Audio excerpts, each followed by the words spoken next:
فرمائے انسانوں میں سید آئے تو آپ کو کھڑے ہونا ہے، بلکہ حضرت سیدنا مخدوم اشرف جہانگیر سمنانی کے خلیفہ ہیں حضرت قاضی شہاب الدین دولت آبادی، آپ اپنی کتاب تفسیر میں لکھتے ہیں کہ اللہ کے رسول علیہ السلام نے فرمایا تمہارے درمیان کوئی بھی آ جائے تمہاری مرضی پہ چھوڑتا ہوں، کھڑے رہو یا بیٹھے رہو، لیکن فرمایا جب میرے خاندان کے لوگ آیا کریں تو ان کے لیے اٹھ کر کے کھڑے ہو جایا کرو۔ امام المتکلمین علامہ نقی علی خان جو اعلیٰ حضرت کے والد ہے تفسیر علم نشرہ میں لکھتے ہیں کہ اللہ کے رسول علیہ السلام نے فرمایا جو میری اولاد کو دیکھ کر اٹھ کے کھڑا نہ ہوگا اللہ اسے لا علاج بیماری میں مبتلا کر دے گا۔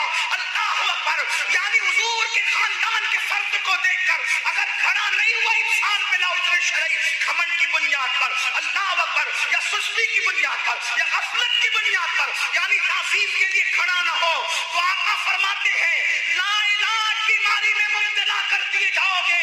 پتا چلا امت کو لا علاج بیماری کا علاج مدینے کی سرکار سے مل گیا، لا علاج بیماری سے بچتے جاؤ گے۔ خاندان نبوت کے لیے احترام سے کھڑے ہونا سیکھ لو، اللہ تمہیں ہر لا علاج بیماری سے محفوظ فرما دے۔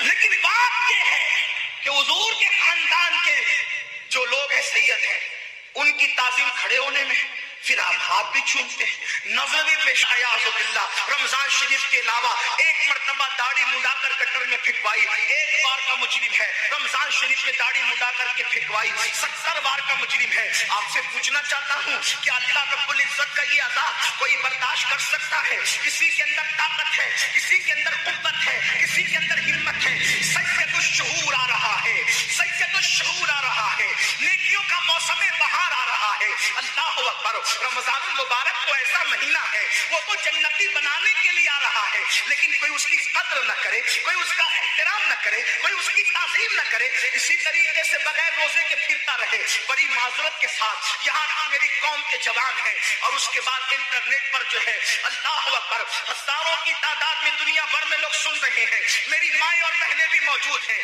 اللہ اکبر، پتہ نہیں اجمیر محلہ میں ماحول کیا ہے، لیکن اکثر دیکھا جا رہا ہے نوجوانوں کی تعداد روزے سے دور ہوتی جا رہی ہے۔ وجہ کیا ہے؟ مولانا بھوک ہم برداشت کر سکتے ہیں، بھوک کی کوئی اہمیت نہیں ہے، پیاس بھی ہم برداشت کر سکتے ہیں، پیاس کی بھی کوئی اہمیت نہیں ہے۔ آپ لوگ 14 گھنٹے بھوکے رہنے کی بات کرتے ہیں، ہم 16 گھنٹے بھوکے رہ سکتے ہیں، 18 گھنٹے بھوکے رہ سکتے ہیں، پانی بھی ہمیں ضرورت نہیں ہے، لیکن وہ کیا ہے نا حضرت، ذرا ہمیں حقے کی عادت ہے، اس لیے ہم حقے کے بغیر نہیں رہ سکتے، ہمیں سگریٹ کی عادت ہے، ہم سگریٹ کے بغیر نہیں رہ سکتے، ہمیں گٹکے کی عادت ہے، ہم گٹکے کے بغیر نہیں رہ سکتے۔ مولانا صرف کھانا پینا چھوڑنا ہوتا تو ہم کب کا روزہ رکھ لیتے، لیکن گٹکے کے بغیر گزارا نہیں، سگریٹ کے بغیر گزارا نہیں، حقے کے بغیر گزارا نہیں۔ کون کہہ رہا ہے؟ کون جوان یہ جواب دے رہا ہے جو مسلمانوں کے جلسے میں نعرہ لگاتا ہے غلامی رسول میں موت بھی قبول ہے؟ یہ نعرہ لگانے والا دے رہا ہے گٹکا برداشت نہیں ہوتا چھوڑنا، اس لیے میں روزہ نہیں رکھتا۔ بڑی معذرت کے ساتھ نبی کی محبت میں جان قربان کرنے کی بات کرنے والوں، یہ منافقت نہیں تو اور کیا ہے؟ جو قوم نبی رحمت کی محبت میں چند گھنٹوں کے لیے گٹکا نہ چھوڑ سکے، چند گھنٹوں کے لیے تمباکو اور سگریٹ نہ چھوڑ سکے، چند گھنٹوں کے لیے حقہ نہ چھوڑ سکے، وہ قوم نبی کی محبت میں جان قربان کرے گی، وہ قوم نبی کی محبت میں جان دے گی۔ بڑی معذرت کے ساتھ ہم نے عشق رسول کی باتیں تو کی ہے، ہم نے محبت رسول کی باتیں تو کی ہے، چھپ چھپ کر کھانے والوں، گھروں کے اندر بیٹھ بیٹھ کر چھپ چھپ کر کھانے والوں، تم سب سے چھپ سکتے ہو کیا؟ رب سے بھی چھپ سکتے ہو؟ نہیں نہیں، روزہ نہ رکھنے والوں سن لو، اللہ کے رسول غیب کا نبی صلی اللہ علیہ وآلہ وسلم فرماتے ہیں شب معراج میں نے دیکھا کچھ لوگ ایسے ہیں جن کے جبڑوں کو آگ کی کینچی سے کاٹا جا رہا ہے، جبڑے آگ کی کینچی سے کاٹے جا رہے ہیں اور وہ چلا رہے ہیں، وہ چیخ رہے ہیں۔ میں نے پوچھا جبریل یہ کون ہے؟ عرض کیا یا رسول اللہ صلی اللہ علیہ وآلہ وسلم یہ آپ کی امت کے وہ لوگ ہیں جو رمضان المبارک میں روزہ نہیں رکھتے تھے یا روزہ وقت سے پہلے افطار کر لیتے تھے۔ اللہ اکبر، مجھے بتاؤ چند گھنٹے بھوکے رہنا ہے اور پھر ایک بات آپ کو بتاؤں روزہ رکھنے سے ہوگا کیا؟ میرے آقا علیہ السلام فرماتے ہیں روزہ رکھو صحت مند ہو جاؤ گے، یعنی روزے کی وجہ سے کوئی بیمار نہیں ہوتا، روزے کی وجہ سے